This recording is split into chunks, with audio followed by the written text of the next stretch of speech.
Hello, everyone, and welcome to Police Off the Cuff, Real Crime Stories. I'm your host, retired NYPD Sergeant Bill Cannon, a 27-year veteran of the NYPD. You know, it's been baffling since the very beginning.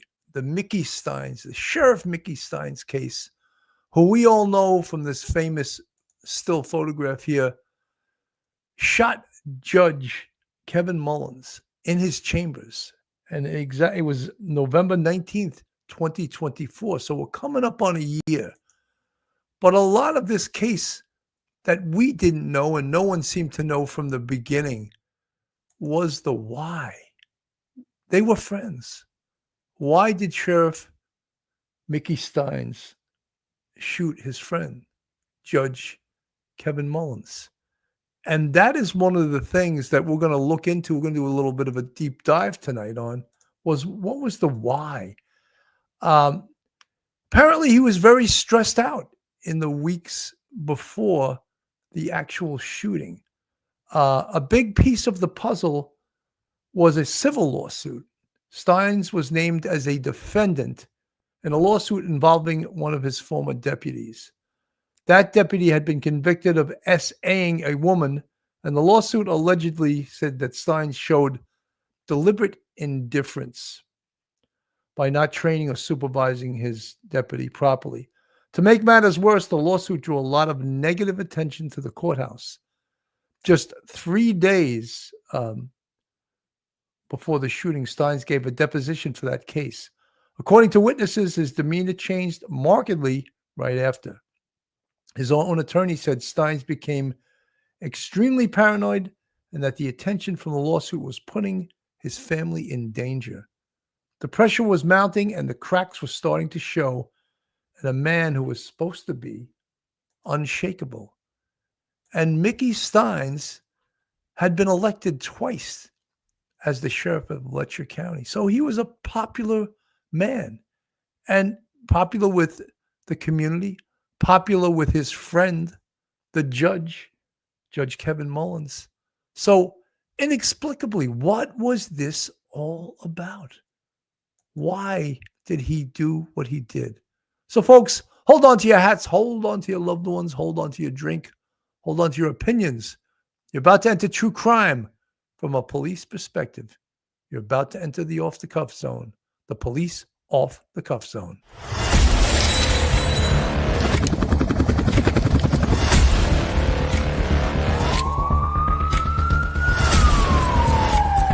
There has to be some common sense.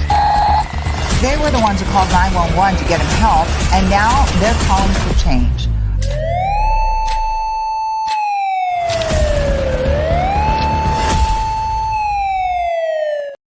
And now a word from our sponsor. FanDuel is the new sponsor for the Police Off the Cuff podcast. FanDuel. Football season's finally here.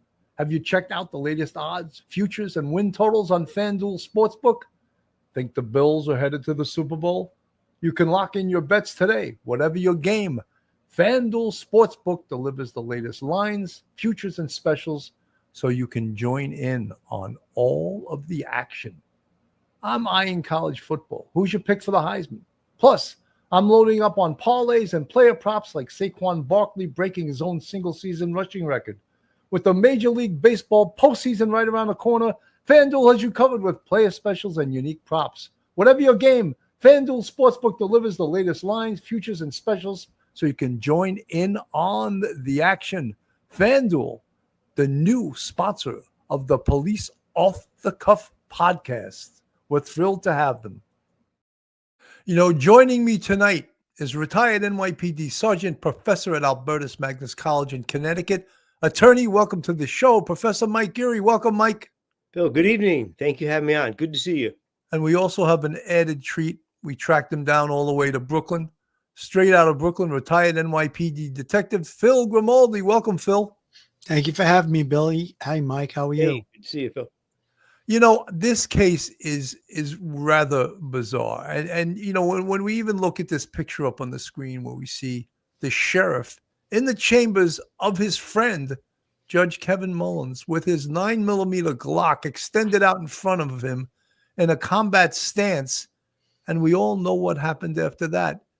it just seems so bizarre. Mike, your thoughts? Yeah, Bill, it's one of those cases where it seems open and shut. You got the video of the actual homicide taking place, and so it seems too easy to be, to be too good to be true for the prosecution. However, there's that monkey wrench that's thrown into it because Sheriff Stein is claiming that he has some sort of temporary insanity kind of thing, and that therefore he should be excused from murder and held to a lower standard. But yeah, this is really strange because what looks on its face like open and shut case, it now takes a deep dive, and you're going into looking at the law. You're looking at the psychiatric testimony. You're going to look at also a change of venue here. The jury's going to be seeing prosecution doctors and defense doctors, psychiatrists arguing in court. So it goes from something really open and shut. It just has blossomed into this really convoluted situation that nobody could have actually imagined the day it happened. Mike, I think you're 100% correct. Phil, what's your take on this? Well, I think that based on the fact that we have the video, I think Mike hit the nail right on the head that this is basically an open and shut case. There's no indication of anyone else being responsible for the murder of this judge, Kevin Mullins. You have video evidence. So I think that part of it, all right, that's solid. Now we have the other part of it where 4 days after the arrest, he was examined at the at a facility here. Let's see, 4 days after, it was the Leslie County Detention Center, and he was found to be in a state of psychosis, having no recollection of the recent past. Now, there's a lot of things that fall into this psychosis: delusions, hallucination, disorganized thinking and speech, and disruptive behavior. Now, when we do the investigation, we do find that there was some disorganized thinking. They said during the interrogation that he wasn't making sense. He was making accusations like he was hallucinating. Why are you going to kill me? Things of that nature. So I think we have both components here. We have a lot of the things falling into a temporary insanity defense, but there's something that happened in that room. If you watch that whole tape, he asked other people to leave the room. He was very intent on killing the judge. And that shows to me a state of being focused and rational thinking. So I guess I'm not a psychiatrist. I'm not a doctor of no sort. I'm an investigator. So I guess that's some of the things that have to be looked at with regard to this case that's going to possibly go to trial. I want all of our listeners to know, because we've covered many cases where lawyers for the defense have raised the specter of the insanity defense. And not every state has the insanity defense. However, Kentucky does. And we're going to get into that a little bit. First, I want to play this from Court TV. Spotlight is on former Kentucky Sheriff Sean Mickey Stines, who was accused of murdering a judge, and new grand jury testimony. Judge Kevin Mullins was gunned down in his office almost 1 year ago. At the time, there were rumors that this had something to do with Stines' daughter. A detective has now revealed that Mullins did not have any sort of relationship with Stines' daughter, including phone calls and text messages. Here's what the same detective said about it last year. You intend to obtain records for her cell phone number? Possibly, yes. Do you believe that would be soon that you'll do that? Could be, yes. Had you already intended to do that, or did you just? We had commented last year about how cavalier this detective was. Yeah. It's almost like he was trying not to be professional, to put it mildly, and trying to be vague and not to go right and tell the truth. I was amazed. And then we had heard, of course, afterwards that he was really close friends with Sheriff Stines. And that could have been his reluctance to testify. But I found his demeanor a little suspect in his testimony. Respond to my question. Well, the call should be on the judge's records too. Well, I understand. And she's made statements about what occurred during those conversations. The former sheriff's mental health is also at the center of this case. Some claiming he was in a state of psychosis following the shooting and that he has no memory of that incident. Why don't we go ahead and talk about it this morning? Criminal defense attorney David Bruno is still with us this morning, as well as board-certified forensic psychiatrist Dr. Carol Lieberman. Dr. Lieberman, thank you for joining the program. The Commonwealth is fighting the defense motion to unseal his first mental exam. And instead of asking for a second evaluation, that's what they want to do here. Carol, can you kind of talk about that? What are your thoughts on this in general? Well, I think that this is one of the best cases for not guilty by reason of insanity that I've seen, because first of all, we have witnesses that show that observed the sheriff and said that he was, in various states of not his usual mental health. And then after the killing, well, I watched a video that was over 2 hours of the sheriff after he was arrested. And it was clear, from the beginning that he really was in a psychotic state. He seemed to be responding to auditory or visual hallucinations. He was paranoid. He thought they were going to kill him. He was very psychotic. So, and in order to prove that, they have to prove that by mental disease or defect, he was unable to appreciate the wrongfulness of his act, the wrongfulness of the killing. And so I think that they have it. And the state is concerned that the exam, the psychiatric exam, apparently showed that he was psychotic, or the details haven't been released, but that they want to have their own psychiatrist examine him because they don't like what they understand is the results of the first exam. David, let's bring you in on this. So the defense talking about an insanity defense. What do you think about that approach based on what Dr. Lieberman just was talking about? Sure. The crime's on video. I don't see any other defense other than this for this particular defendant. That's number one. Number two, the reports are certainly that there's indicia of psychosis either before, during, or after, which the defense is going to explore with their expert. And so once the defendant is examined by that forensic psychiatrist, that is now the state's obligation because they get their own expert and they are entitled to another examination of the defendant. And it's really going to be a battle of the experts, if you want to call it that. But the state, they shouldn't be on one side or the other. They should be following the facts as they are to determine, because if there is psychosis, if he was insane and the state goes and gets an expert to agree with that, then we should not be seeing a jury trial on this particular issue. And it could be a meeting of the minds with a plea that is in the best interest of everyone, given the expert opinions. Why don't we go ahead and play some video of Stines? This was right after the arrest. I can't say it like this. Slide sideways. I can't. Come on now. Be fair to me. We're being good to you, brother.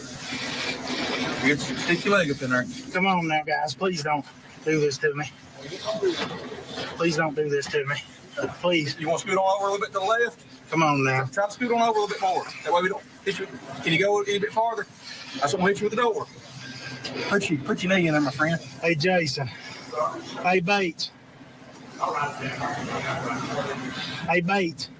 Can we loosen this up a little or give the window down? I'm sorry. Can we loosen this up a little? Be fair to me, man.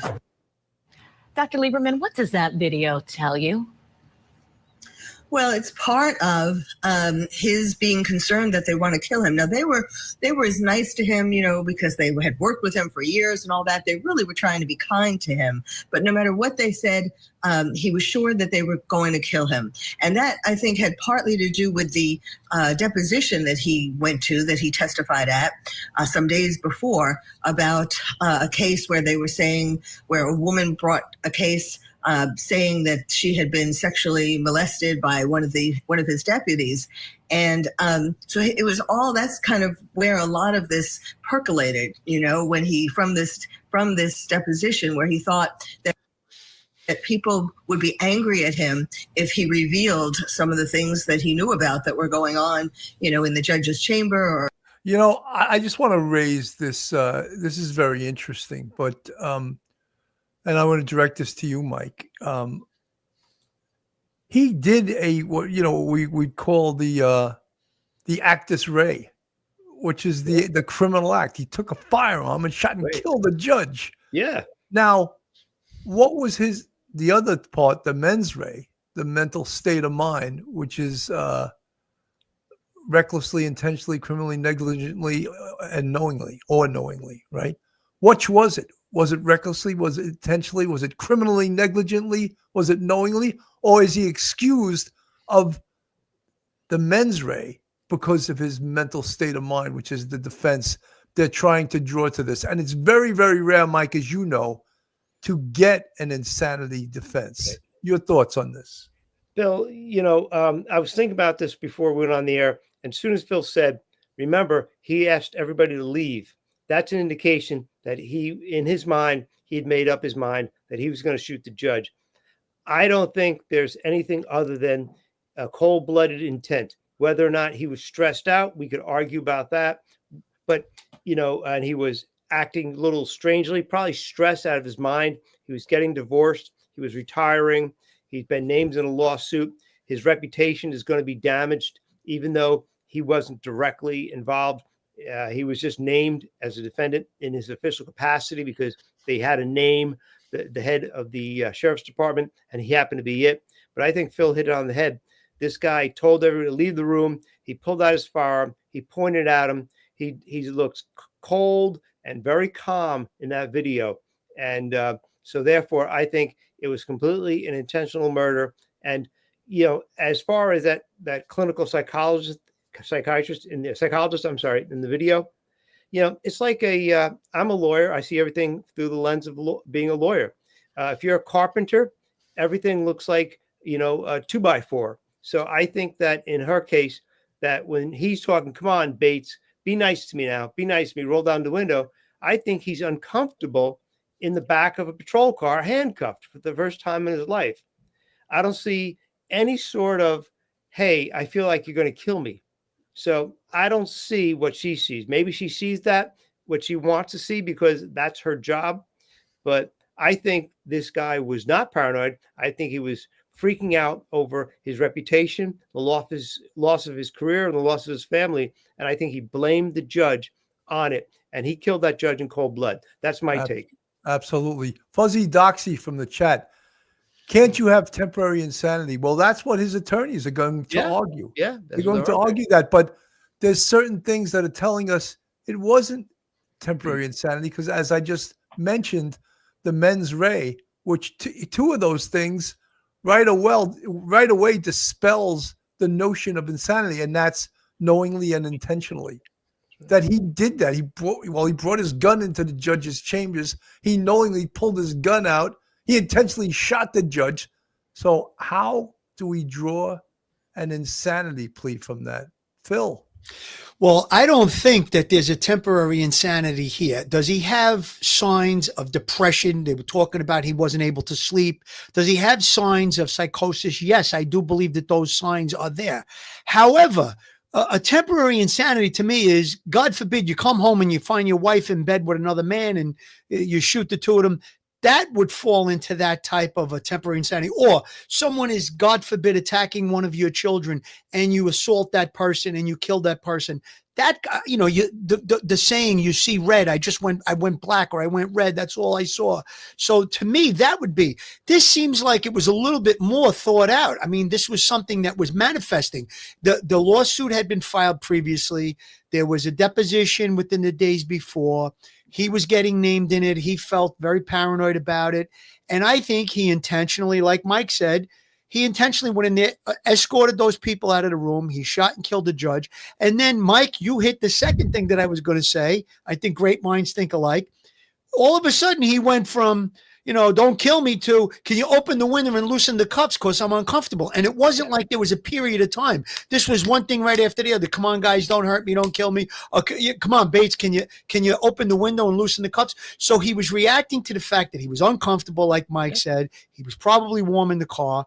Now, I'm not saying that, look, I'm not a doctor. I'm not saying that doesn't fall into the category of being either temporarily insane or insane. This is just my opinion of what I think. And hey, Phil, thank God you're not a doctor, because we have to call you Dr. Phil. I wouldn't mind that, Monica. I wouldn't mind that. I actually had aspirations of being a doctor when I was a kid, but that's a story for another day. But look, I think that we have so much here to look at, you know what I mean? And based on the fact that exam 4 days after he was arrested said there was signs of psychosis, that could have been, maybe he was freaking out and all of that. And maybe he was talking. Look, his whole, Mike pointed it out. He's going through a divorce. He had this lawsuit. He was elected twice. He had standing in that community. Now he's being named as like an SA, a possible predator or something to that nature. So I understand he was flipping out. He was depressed. He wasn't able to sleep. But to intentionally take a gun and shoot the judge like that, I don't know. I can't swallow an insanity defense on that so easily without really looking at the letter of the law. Nick from the chat, the sheriff and the judges had lunch together just before going back to the courthouse. Nick, that's very true. The only thing that I think lends credence to the insanity defense was that his friends had said he was acting bizarrely in the days and weeks leading up to this shooting. Bizarre, what does that mean? His behavior was erratic, and that had been said. So we're not making that up. His friends had said that. His coworkers had said that. Let me go back to Court TV and finish off this video here. He was afraid that they were going to want to kill him for telling the truth. So, but this isn't even the worst part. I mean, earlier, he wouldn't go into one of the rooms in the station because he was sure that they were going to kill him if they brought him into that room. He kept asking about, do you have your body camera on? Make sure you have it on, because he wanted to have evidence that they were killing him or planned to kill him. David, the Commonwealth is requesting a change of venue, and the defense is fighting that. Talk about how unusual that is for prosecutors to ask for a change of venue. We usually see defense counsel making that motion. Yeah, absolutely. I mean, prosecutors, they like being in their home courthouse for sure. That's where the resources are. That's where the witnesses are. Typically, it's an advantage to be at their home courthouse for prosecutors when defense attorneys have to bring in all the boxes and they don't have their own offices and things like that. But this is a very different case. And what the doctor is talking about right now is also this other sort of reporting going on about the victim in the case, the judge, and civil complaints about sexual abuse going on within the judicial system, and the request for sexual favors to carry benefit on particular cases. Now, I don't know if that's going to be proven. There's also the reporting that potentially there was a relationship with the defendant's daughter, which we reported initially that's not bearing out. But that's not necessarily what the defendant thought in his mind. And if he thought those things, and that's part of the psychosis, that will be another layer to the analysis by the forensic psychiatrist. Ultimately, that's going to take place here. That's a really good. So, a lot of water under the bridge, a lot of things going on, and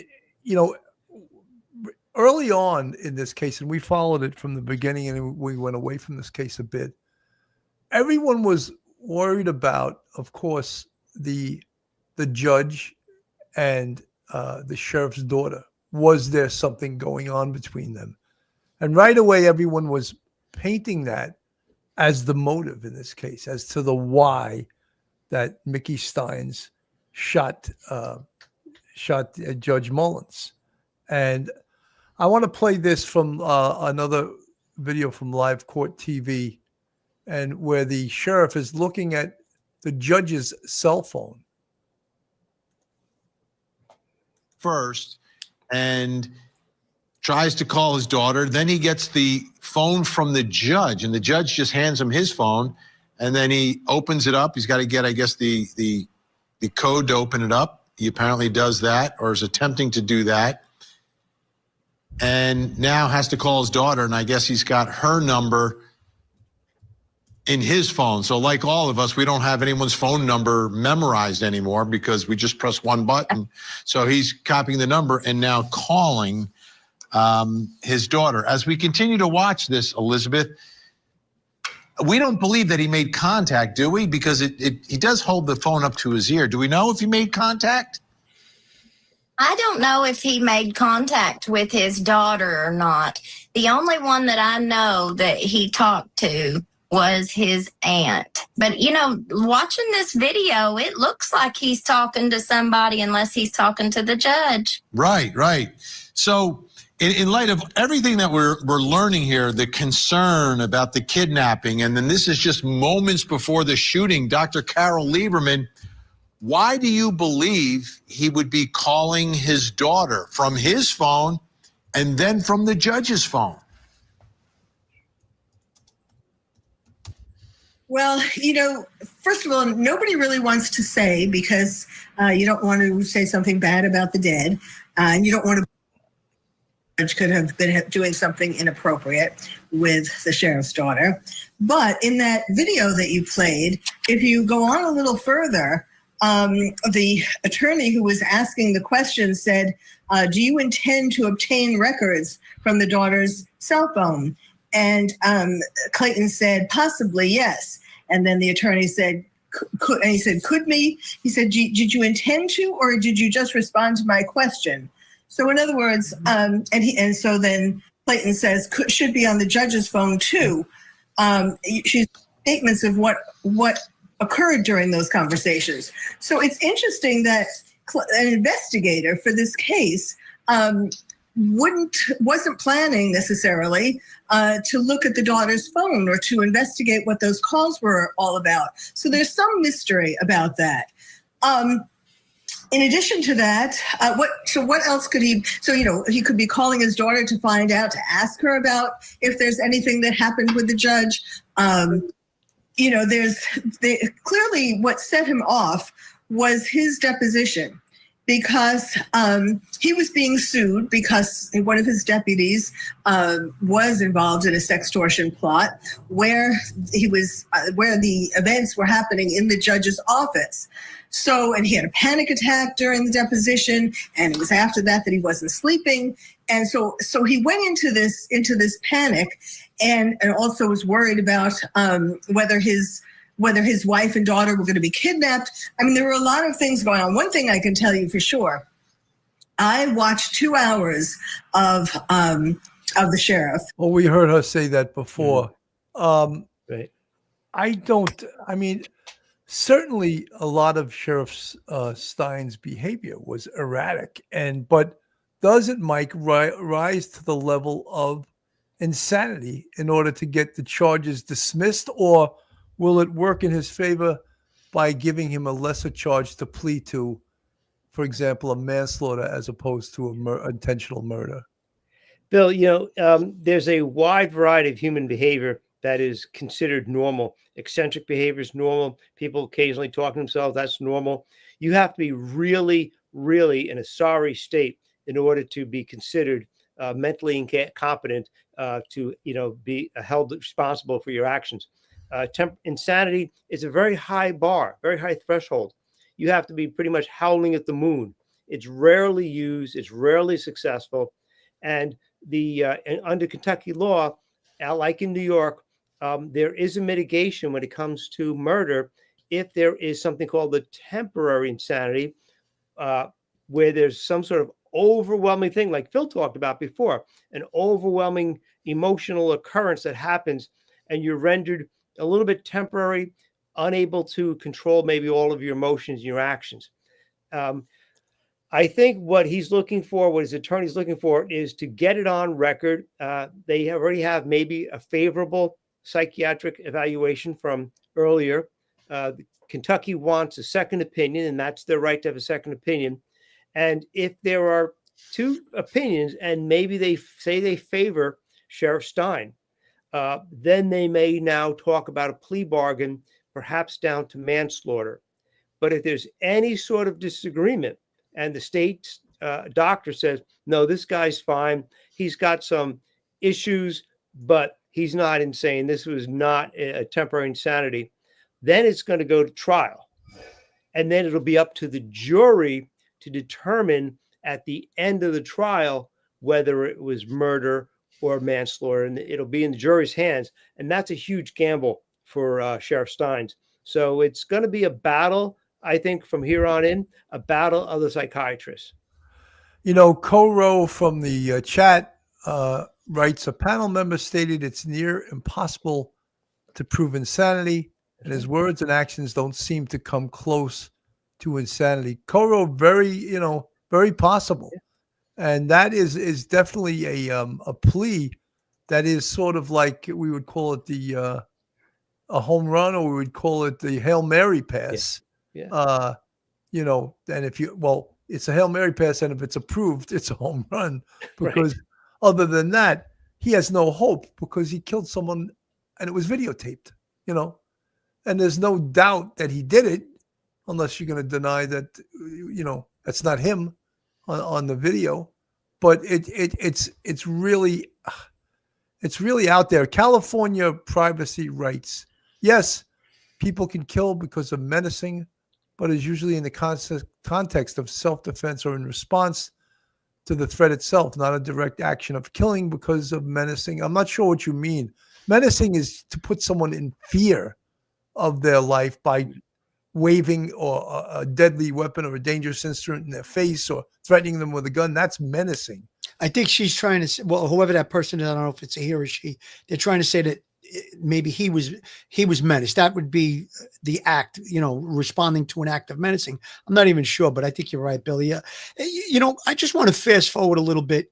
Let's say he does get an insanity defense and he's sent off to mental institution for an undetermined amount of time until a doctor is willing to state that he is no longer in this insane state, that he doesn't have a psychosis anymore.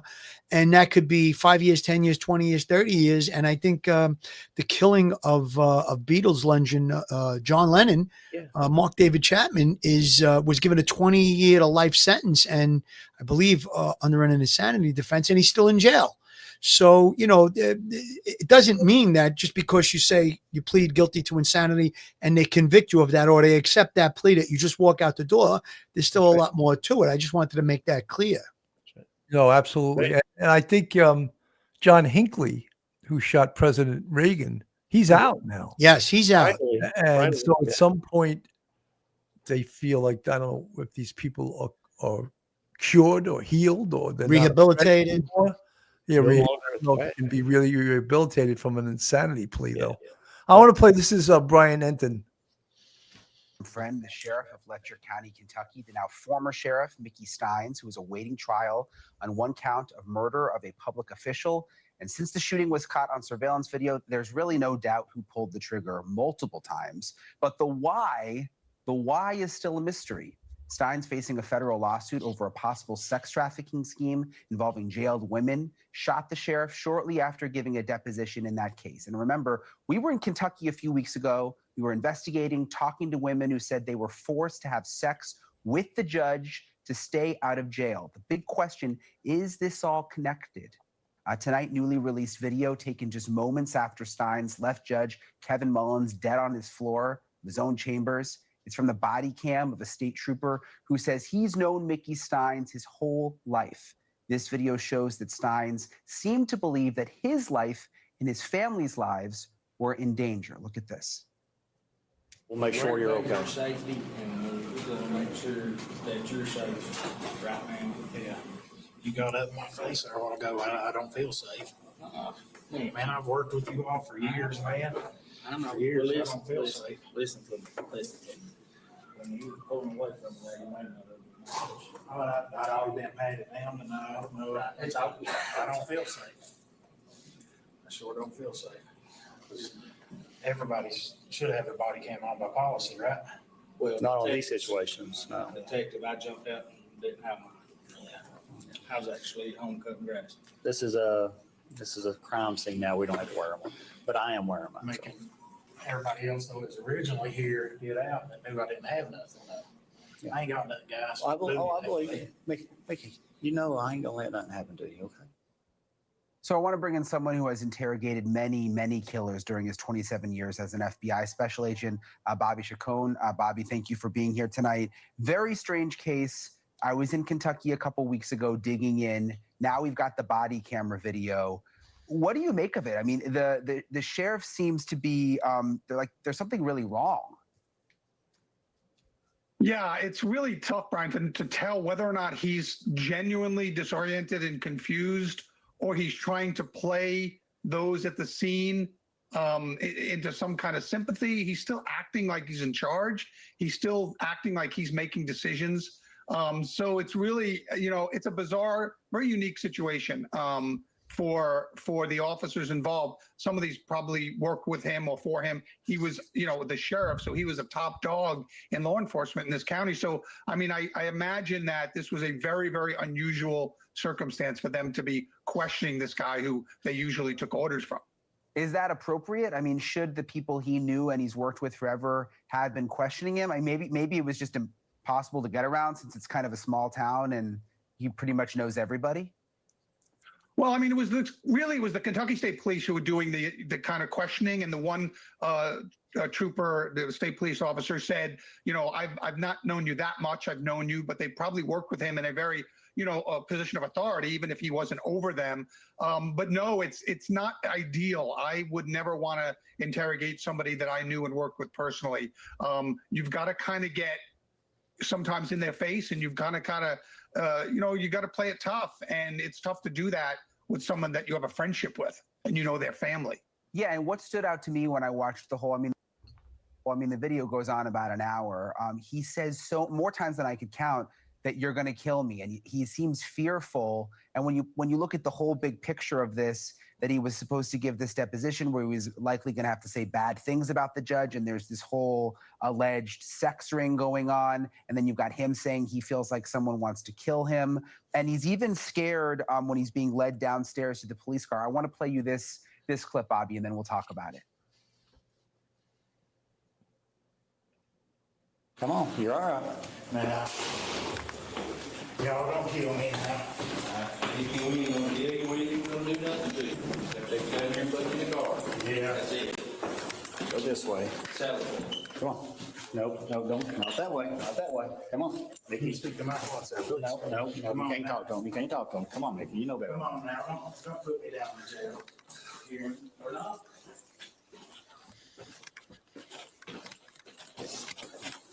So as you can see, his behavior is a bit bizarre. One of the things I noticed right there, I was a little nervous because I've walked prisoners down staircases, that you belong with your arm on physically underneath, inside their arm, holding them near their elbow, because if they slip and fall, they're going face first into the stairs, into something bad, because they can't break their fall because their hands are handcuffed behind their back. So I was a little bit cringing at that, because I've had that where someone has slipped and I've held them up, and Phil, I'm sure you have too, escorting a prisoner. And I was just like sort of cringing seeing that they're walking him down the stairs and no one physically has contact with him. Billy, it reminds me of a story. We were walking a prisoner into the station house. We were going up the stairs. He didn't want to go fight, and he had shot at cops. I had one arm, another detective had the other arm, and he actually flipped over trying to run, and his foot caught a detective who was behind him and broke his nose. So you're right about that, Billy. If he had gone forward with his hands cuffed, he would have obviously broke the fall with the front of his body, probably his face. So that maybe wasn't such a good idea. But he displayed something in there that I think is telling of his mental state. He said, I don't want to go to jail, or don't put me in jail. And he tried to get to the door. So he was cognizant of that type of thinking at that point. So, yeah, listen, he definitely displayed depression. I think he displayed some delusion, some psychosis. Billy, you talked about earlier, bizarre behavior. That's one of the definitions of psychosis: disrupted behavior, engaging in unusual, bizarre behavior that interferes with everyday life. Now, we don't know, because we didn't do the investigation. We didn't talk to people if that bizarre behavior was interrupting with everyday life. So that's some of the things that they talk about with psychosis and mental health condition, where you have a severe loss of contact with reality, and then you could be prone to doing something violent in nature like this. But I think there's just too many things that I would bring up. If I was on this jury, I would really want to have the definition of insanity or temporary insanity. I'd want to go through it line by line and word by word, and make sure that some of the things that he exhibits are not just, I think Bobby Chacon said it there, that maybe he's just playing it on for the interviewers, the interrogators, and saying things like, I know you're going to kill me. However, he's looking to not go into jail, and he's looking to get out that door. So I'm not buying it 100% yet, but again, I'm not a doctor, and I didn't examine him or have any contact with the case. But I think that I'm sure that the phone records of the judge and his daughter would, not only phone records, whether it be communication through computer, the internet searches. If that's not done, I would be very, very shocked and surprised. It should definitely be done, because that will definitely take that out of the equation, that there was a relationship between the judge and Sheriff Mickey's daughter. What is the insanity defense in Kentucky? The insanity defense is a type of defense where the attorney admits that their client committed the criminal act but seeks to excuse their behavior by reason of insanity. Essentially, the attorney is arguing that at the time of the crime, their client's mental state was such that they should not be held legally responsible for their actions. When an attorney raises this defense, it can lead to a request by a psychological evaluation to determine the defendant's criminal liability. This evaluation can be requested by the defense attorney, the prosecution, or the court. The criteria for assessing whether a criminal defendant is legally insane may vary depending on the jurisdiction, as different regions may apply different standards or tests to determine legal insanity. So I think it's a very high bar. And what I'm seeing, and I think maybe after the shooting and some of the body-worn video of Mickey Stines, was saying, I think he was playing to the cameras, Mike. I think he was playing it up, because his only hope with ever seeing the light one day is to get the insanity plea and plead his charges down to manslaughter. And then, and only then, might he have a chance of one day walking out of prison? Mike. Yeah, Bill, when you look at this and you see, look, remember, his deposition was several days before this happened. And in between that time, I'm sure he was stressed out to the max. Nobody wants to go through deposition. I'm sure he's worried about his career, his reputation, his family, how it's going to look to them. And he probably, in the back of his mind, was like, who started this? Who got the ball rolling on this? Who's really the person screwing up my life? Kevin, the judge. And I think he was really mad. They go to lunch that day. They had some sort of disagreement. A bunch of people, they all go back to the courthouse. They're talking, enjoying themselves, probably like they normally do in the judge's chambers for a few minutes. And he ushers them out. And as Phil said, closes the door and he executes them. Look, this is the kind of case where you're going to have a battle. If it goes to trial, you're going to have a battle of, psychiatrists, and it'll be up to the jury to decide. People like not like us, but people like normal people who don't have medical degrees and things like that. But he's taking a risk if he goes to trial, because if the jury says, nah, he might be stressed out, but he's not crazy, then it's murder. Then it's murder. Remember, it's murder one, because he killed a state official.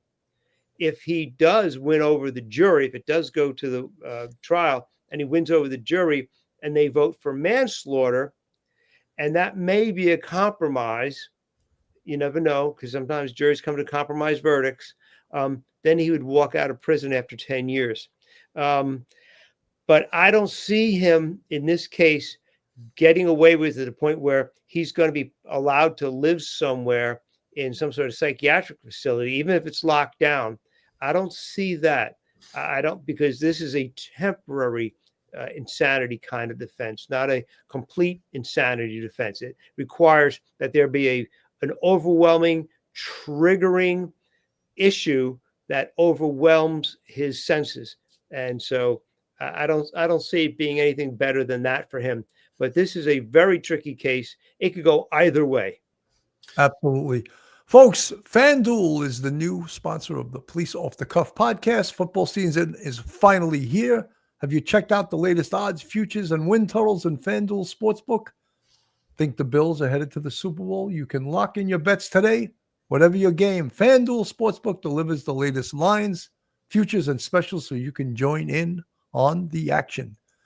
You know, we're going to follow this case. Bill, could I make 2 quick points, please? Very, very quick. Okay. Dandelion in the comment says, insanity is an entirely different issue. He can have a psychotic break and also be aware of the difference between right and wrong. In other words, he might be psychotic, but that doesn't equal insanity. I think, Dandelion, you're right on track. The other quick point was, if you look at the judge's demeanor when he's in that room, he's smoking a cigarette, he hands over his phone. When they had lunch, he didn't seem to think that this guy was having some type of delusions, hallucinations, or disorganized thinking and speech, which means he's not able to follow a logical conversation.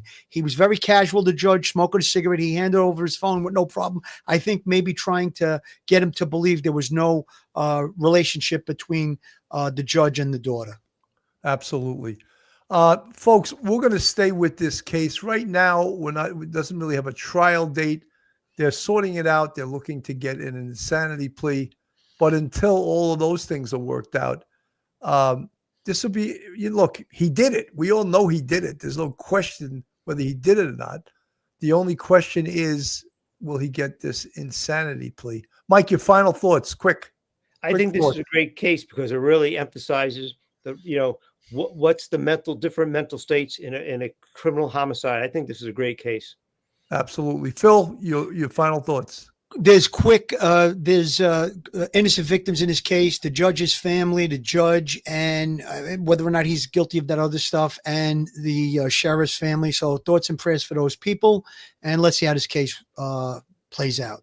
Absolutely. Folks, I'm Bill Cannon from Police Off the Cuff, Real Crime Stories. Thanks, everyone, for tuning in tonight. Have a great rest of your night, and God bless everyone. Stay safe, everyone. One episode just ain't enough.